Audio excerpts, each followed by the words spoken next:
Ona Allahdan qorx deyildikdə, lovğalıq onu daha da günaha sürükləyər. Ona cəhənnəm kifayət edər. Ora nə pis yataqdır.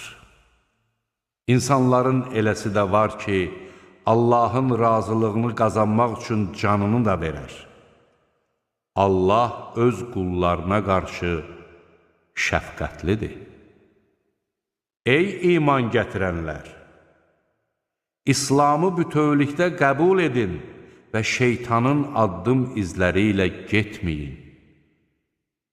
Şübhəsiz ki, o sizə açıq-aydın düşməndir. Sizə açıq-aydın dəlillər gəldikdən sonra haqq yoldan çıxsanız, bilin ki, Allah qüdrətlidir.